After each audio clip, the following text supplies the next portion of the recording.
e onde ele preparou Paulo para levar a mensagem de Jesus. O objetivo de Deus era esse, que Jesus Cristo ele veio para todos, não veio só para um.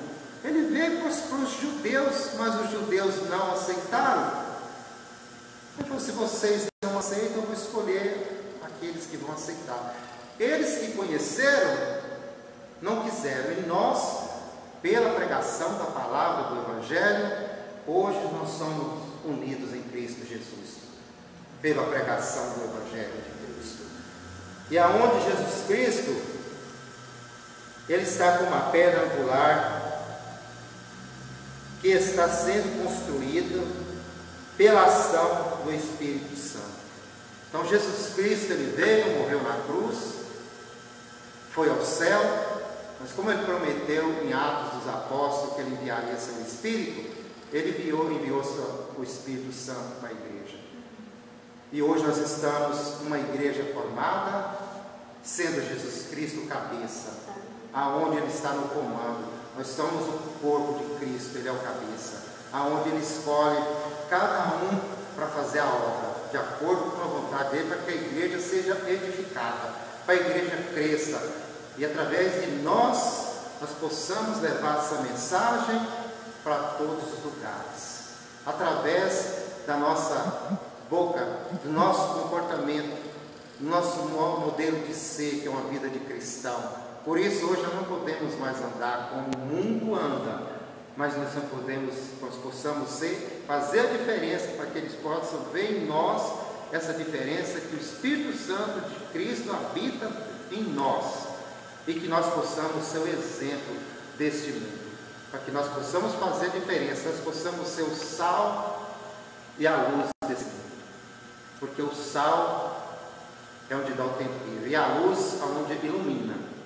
Nós possamos, no nosso dia a dia, no nosso viver, aonde que nós estiver, nós possamos ser o sal e a luz desse mundo, para que nós possamos fazer a diferença.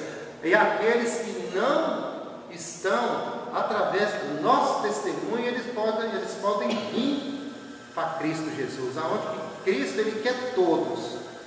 Cristo não rejeita, ele quer todos. Então, como eu disse, ele veio para os doentes, ele não veio para os sãos, ele veio para os doentes, para que todos alcancem a salvação.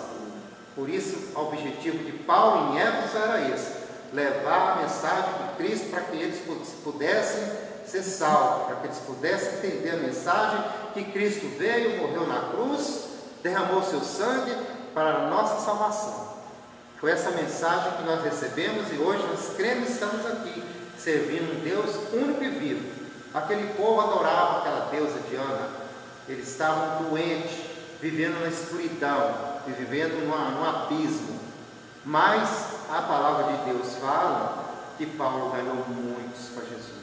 Paulo fez um trabalho excelente naquele lugar, onde que muitos ouviram a mensagem e formou uma igreja grande, aonde que a mensagem se expandiu para todos os lugares, se expandiu para o mundo inteiro, e o mundo inteiro hoje vê falar de Jesus Cristo. Eu acho que não existe mais ninguém que nunca ouviu falar de Jesus, mas ainda Jesus não veio buscar a igreja dele, que somos nós, preparada, porque ele ainda espera mudança de atitude das pessoas, que elas possam aceitar ele como o único e suficiente Salvador, não adorar outros deuses que não faz nada, não adorar imagem que não dá solução, que não resolve nada para ninguém, imagem não resolve nada, como muitos vivem nesse engano, achando que imagem vai resolver alguma coisa. Quem resolve a nossa vida é Jesus Cristo,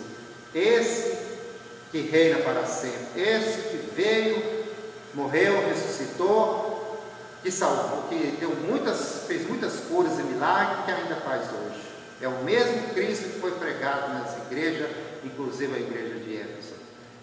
Amém? Glória a Deus. A apresentação do ministério de Cristo da igreja. A carta começa com um hino solene, que reflete as características do estilo litúrgico, que é a inspirado nas grandes bênçãos judaicas. Seu termo é o ministério de Cristo. Éfeso 3 e 4. Isto é o desígnio divino da salvação, escondido em Deus desde a eternidade, anunciando pelos profetas, como eu disse. Os profetas já vinham anunciando a vinda de Jesus, estava lá no Velho Testamento, a vinda do Cristo já estava sendo anunciada. E quando Cristo veio, eles não creram no próprio Cristo que veio, esse Cristo que foi anunciado, o Messias.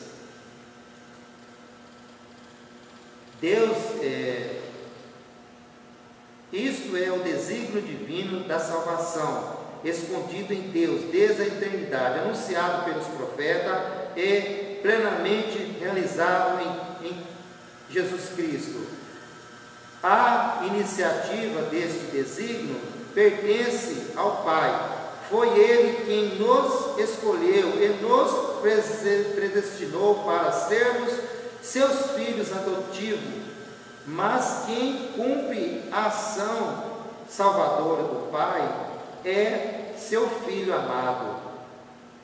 Efésios 1,6, através do Espírito Santo, que é o penhor de nossa herança na glória. Aleluia. Então Jesus Cristo, o próprio Deus, Ele se despiu da sua glória, saiu lá do seu trono, veio em forma de homem nascido de mulher e cresceu, e seu ministério foram 3 anos pregando, e aonde já foi um plano do próprio Deus, que Jesus era 100% homem e 100% Deus, mas ele tinha que vir. O plano dele era morrer na cruz do Calvário, derramar o seu sangue pela nossa salvação. Esse era o plano de Jesus. E através do seu próprio Espírito, que hoje habita em nós, que hoje nós damos testemunho de tudo o que aconteceu, da vida e da morte, da vida, da cruz e da morte. Então o seu Espírito é o penhor que Ele nos deu. É o penhor, que esse penhor volta para Ele novamente. É o penhor, é como fosse algo que Ele nos deu de garantia. Essa garantia que nós temos hoje, da verdade de Jesus Cristo. Esse penhor que hoje está em nós, para que nós possamos passar para outros a verdade de Jesus Cristo. Um anúncio do Evangelho. Esse é o penhor que está em nós. Essa garantia. É como se fosse, como que eu posso dizer? Você tem uma joia. Como você não tem um dinheiro, uma dívida no banco, você deixa penhorado lá. Depois você arruma o dinheiro e esse te devolve a joia. É um penhor. Então nós estamos aqui sendo um instrumento de Cristo até o grande dia, para que nós possamos voltar para Ele.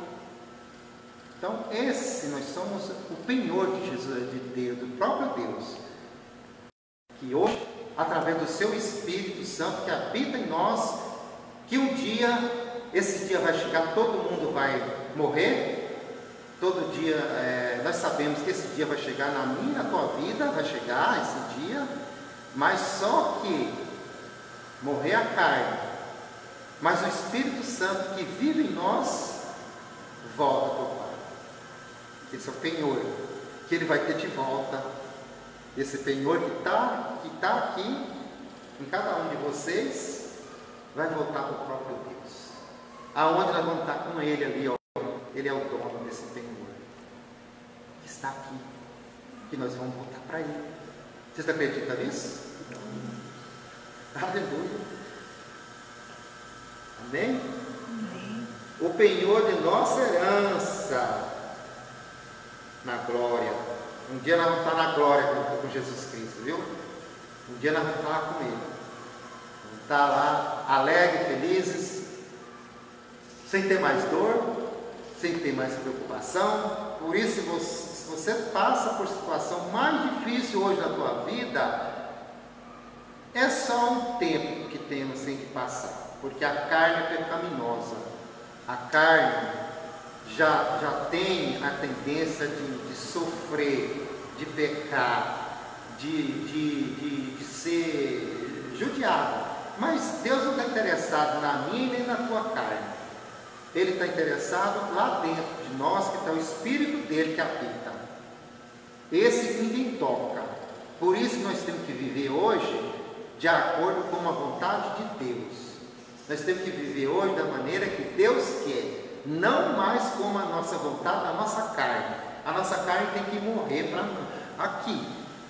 Por isso nós temos que começar a viver o plano de Deus aqui, porque quem vive de qualquer jeito, missionária, não está vivendo o plano de Deus, porque o plano de Deus nós temos que começar a viver aqui ainda, porque o Espírito Santo de Deus habita em nós.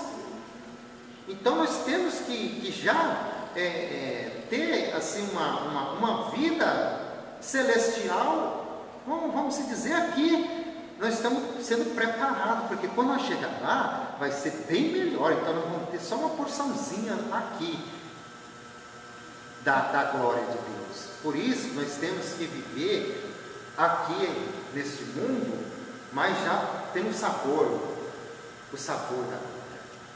Por isso que nós temos que fazer a vontade de Cristo, a vontade do Espírito Santo. Por isso que a obediência é fundamental na nossa vida. A obediência, quando o Espírito Santo fala para nós não fazer, não faça. Quando a carne quer, não obedeça a carne. O Espírito Santo está falando, não faça. Não é para fazer. A carne não, eu quero, mas é uma luta contra a carne e o Espírito. Mas o Filho de Deus, aquele que habita o Espírito Santo dentro dele, obedece a voz de Deus, que é a voz do Espírito Santo. Então, o Espírito Santo já não manda mais, já não pode mais dominar a nossa vida. Quem domina a nossa vida é o Espírito Santo de Deus. Por isso que o mundo faz o que eles querem, porque não conhece o próprio Deus e não querem conhecer. Nós sabemos que o que está acontecendo no mundo não é, por exemplo, que esse vírus não foi Deus que mandou, só que Ele permite para que o povo possa voltar para Ele, comece a clamar. Só que o povo parece que não está nem aí, não, é normal. Mas nós que nós somos espirituais, nós sabemos que isso aí Deus permite, para que nós possamos nos unir mais à igreja, em oração, adoração, e sabendo que Deus está protegendo a sua igreja, protegendo o seu povo. Mas só que o mundo não é o povo de Deus. Só é o povo de Deus aquele que vem para Ele, que aceita Ele como seu único, suficiente Salvador, e faça a vontade dEle. Não mais a vontade do mundo, mas a vontade de Deus, do próprio Cristo. Então, essa é a diferença. E Paulo foi naquela igreja de Éfeso, naquela cidade, exatamente para explicar isso, que Cristo veio para a salvação, que Cristo veio para salvar o mundo. Só que lá eles adoravam outros deuses, mas eles entenderam o plano de Deus e a mensagem de Paulo. E hoje o que está acontecendo? Nós pregando, nós anunciando, mas muitos não querem. Eu louvo a Deus que muitos estão aceitando, muitos aceitam, vêm para a igreja, vêm ouvir a palavra, e a vida dele é transformada, é mudada. E a vida nossa, para chegar a ter Cristo, tem que haver mudanças, tem que ter transformação, como o próprio Paulo fala, né? Nós tem que ser transformado, mudado, nossa maneira de atitude, de falar, de se comportar e de agir. Então nós temos que ser transformados. Uma pessoa transformada é uma pessoa convertida. Não adianta falar eu sou crente e começar a fazer as coisas que quer, Não adianta falar eu sou cristão e fazendo o que quer. Então isso não se converteu. A conversão é diferente. Amém? A essência, tópico 1.3. A essência da epístola. Paulo deixa muito claro que não basta apenas contemplar o ministério de Cristo e bendizer ao Pai por seu desígnio de amor. É necessário viver esse ministério e ser coerente com esse desígnio. É o que eu estou acabando de dizer. Não adianta falar que eu sou crente e não viver os desígnios de Cristo. Então nós temos que falar, aceitar e viver os desígnios de Cristo. Aquilo que Cristo foi, nós temos que ser. Nós temos que ser Ele foi nosso espelho, nós temos que se espelhar em Cristo. Para realmente nós ter uma vida de Cristo, nós temos que fazer aquilo que Cristo fez. Como o próprio Paulo disse, sejam imitadores de Cristo assim como eu fui. Assim eu e vocês, nós podemos ter essa mesma visão, esse mesmo desígnio, que nós possamos ser imitadores de Cristo. Glória a Deus. Se todas as coisas foram reunidas em Jesus, como os cristãos podem viver desunidos? Então, se nós realmente tiver essa visão de Cristo, a igreja tem que ter união, num só propósito de crescimento, unidade, amor, fidelidade, compromisso, paz. Tem que haver paz dentro da igreja, porque se a igreja não cresce se tiver contenda, tem que ter paz. Então esse é o desígnio que Cristo quer para as igrejas: unidade, compromisso, fidelidade, união, porque senão não faz parte do corpo de Cristo. Na igreja existe uma diversidade de dons, funções, dons e função, mas essa diversidade necessária, longe de ser um obstáculo à sua unidade, deve contribuir para enriquecê-la e torná-la mais manifesta como todo o corpo e maneira de um edifício. A igreja deve crescer constantemente, harmoniosamente, com a contribuição de todos até atingir a média da estatura completa de Cristo. Foi o que eu acabei de dizer. Então uma igreja, para ela ser edificada, para ela ter crescimento, ela deve crescer constante em harmonia. O que é harmonia? Inclui paz, amor, mansidão, fidelidade, compaixão, o irmão, a caridade. É isso. A igreja de Cristo é isso. Um vendo a necessidade do outro. Irmão, você está precisando do quê? Nós temos que ter olhos espirituais. Nós temos que ver o bem e o mal dentro do que é que está acontecendo. Se nós não vemos isso, que visão que nós temos? A visão espiritual é uma visão de que possa enxergar a necessidade do próximo. E aonde, como no primórdio, lá nas igrejas primitivas, os apóstolos, eles viam a necessidade das pessoas. O que a igreja fazia? Reunia, dividia os seus bens e ajudava os necessitados. Essa é uma visão espiritual. Não é ver a necessidade do irmão e passar por cima, eu estou bem, meu irmão que se vira. Não é assim, isso não é a igreja de Cristo. A igreja de Cristo é harmonia, é ver a necessidade do seu próximo. O que o meu próximo está acontecendo na casa dele, Como é que ele está fraco na fé? O que está acontecendo com ele? Então, é isso que o Espírito Santo tem que agir em nossa vida. O Espírito Santo de Paulo, que fazia isso, os apóstolos, que dividia os seus bens. A Bíblia fala que eles dividiam os seus bens para ajudar os seus próximos, as viúvas, ajudar os órfãos. Essa é aquilo que a própria Bíblia nos ensina. Então, essas verdades nós temos que viver para ser uma igreja realmente, quando Jesus voltar, achar uma igreja com harmonia, que está nos planos dele, que está de acordo com como ele quer, como ele deseja. Como ele fala, quando ele vir e falar assim, vem, minha igreja preparada. Por isso, será que nós estamos preparados? Será que nós estamos nos preparando para esse grande dia que está mais próximo do que nunca?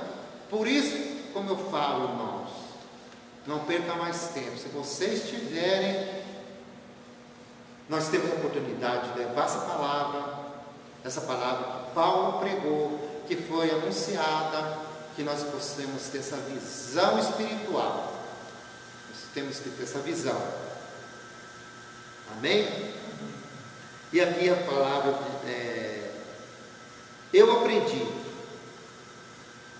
no tópico 1, que, inspirado pelo Espírito Santo, Paulo nos revela a nova dimensão alcançada através da salvação, a qual insere toda a graça humana debaixo da poderosa e imensurável graça divina. Aleluia, glória a Deus. Foi isso que foi tudo dito aqui, esse tópico 1. Pela graça divina, pelo sacrifício da cruz, que nossos pecados foram todos pagos.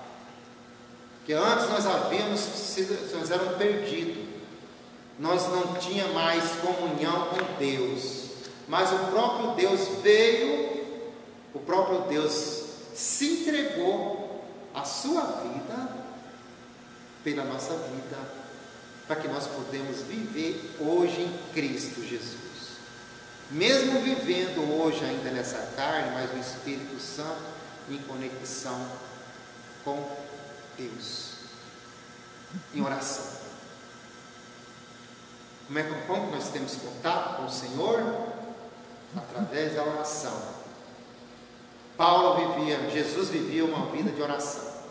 Aonde Jesus pregava, anunciava, pregava, depois ia orar. Jesus curava, ia para o monte orar. A vida de Jesus é oração e fazendo milagres, cura, anunciando o reino de Deus. A vida de Jesus não foi fácil. Por que às vezes nós queremos uma vida fácil hoje? Se nós queremos viver uma vida de Cristo, nós fomos chamados para anunciar, nós fomos chamados para pregar, e muitas das vezes nós nos acomodamos demais e não nos dispusemos para fazer a obra de Cristo.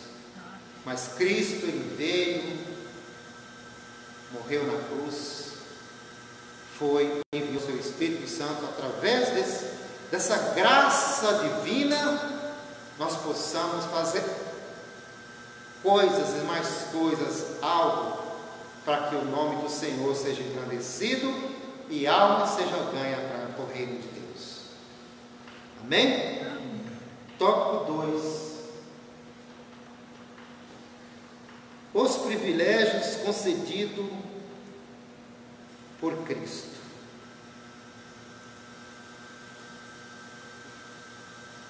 Deixa eu ver aqui. Os privilégios concedidos por Jesus Cristo. O que quer dizer isso? Uma nova vida com Cristo. É um privilégio. Se antes nós não tínhamos o Espírito Santo, nós vivíamos separados de Deus, sem ter uma garantia, um penhor de salvação, uma garantia que nós realmente vamos viver para Cristo para sempre, um dia quando nós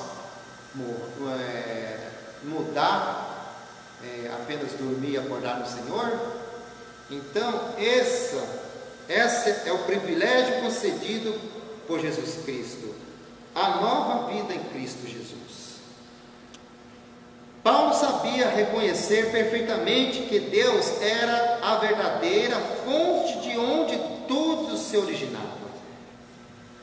O Espírito Santo revelou para o próprio Paulo a fonte de onde tudo se originava. Ele tinha todos os motivos para bendizer ao Senhor em todo o tempo. Ele conhecia perfeitamente o que a graça nos havia proporcionado e como nós tornamos abençoados por meio da nossa aliança com Cristo Jesus. Aleluia. Então Paulo sabia perfeitamente, o Espírito Santo de Deus revelou para o próprio Paulo e proporcionou para ele toda sorte de bênção para nós.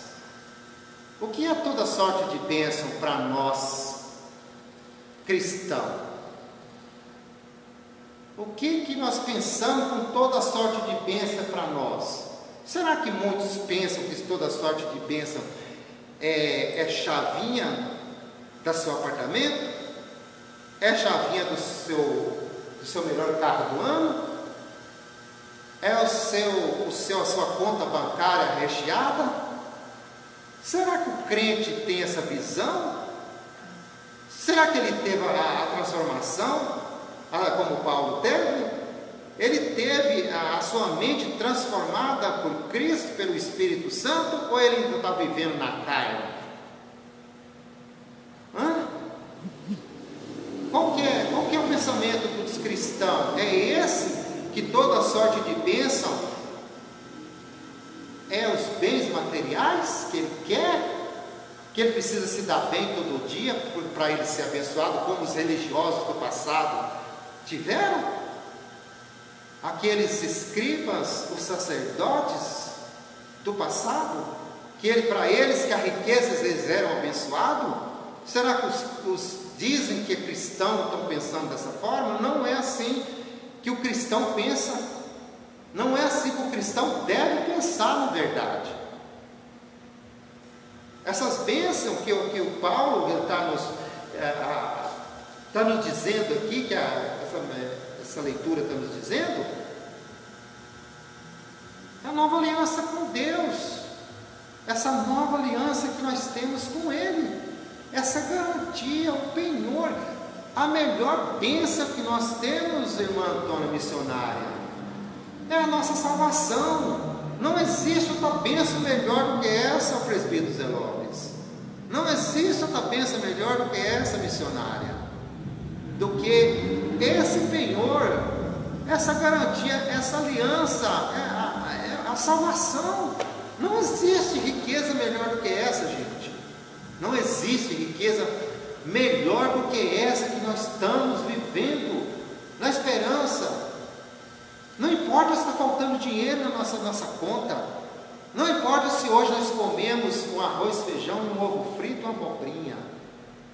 O importante é que Deus colocou na nossa mesa a nossa necessidade de cada dia, e nós não devemos nos preocupar com o dia da manhã. A Bíblia fala: para que se preocupar com o dia da manhã, se eu preparei algo bom para você? Nem os passarinhos que precisam, que estão lá em cima de uma árvore, nem eles ficam desprotegidos, ainda mais vocês, filhinhos. Glória a Deus. Ainda mais vocês que são meus, que vocês são os meus escolhidos. Aleluia. Não vai faltar nada para você. Deus está preparando algo muito melhor do que nós podemos imaginar. Então descansa, fica em paz, porque essa aliança que Deus nos prometeu é a nossa garantia, a nossa riqueza, a nossa grande bênção que nós vamos ter aquele dia, o grande dia, a justiça de Deus, o grande dia, sabe aquele dia que nós estamos esperando? Vai chegar. Eu creio. Vai chegar na nossa vida. Então, ficamos em paz, meus queridos. Aleluia. Ficamos em paz em Cristo. Nós temos esse Cristo que o mundo não quer. Nós temos Ele hoje na nossa vida, aqui, Ele está aqui nesse lugar. Oh, Que a palavra de Deus fala, onde tem 2 ou 3 reunidos no meu nome, eu estarei. Ele está aqui, nos garantindo isso. Ele é fiel e poderoso para cumprir todas as suas promessas.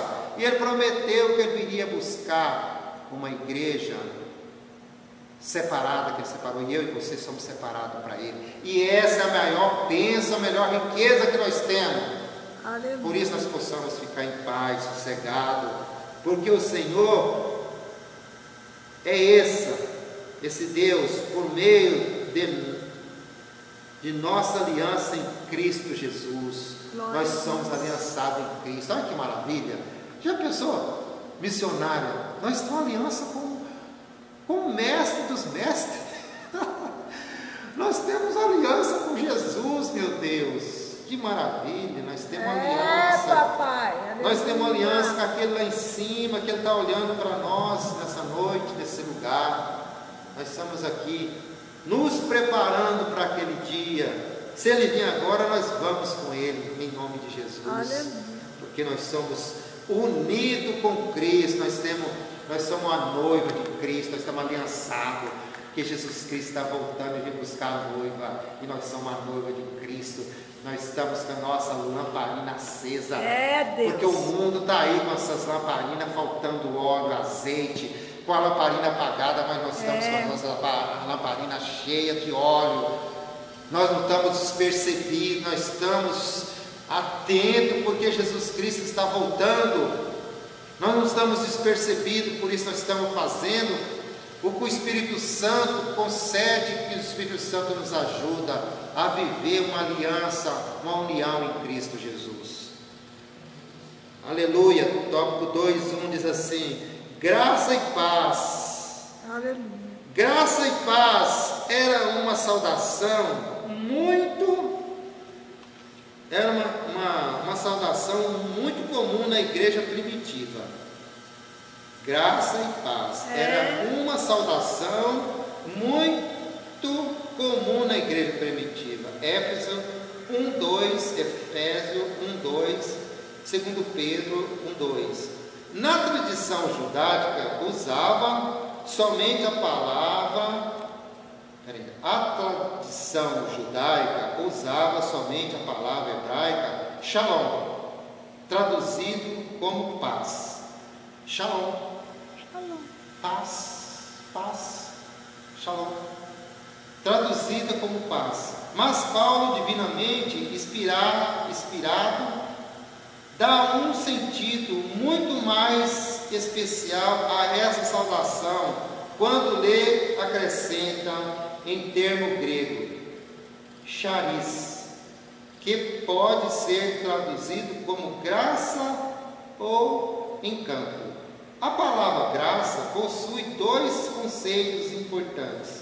Aparece como um dom imerecido e retratando algo amável. Indica que a vida cristã deve haver bondade e encanto.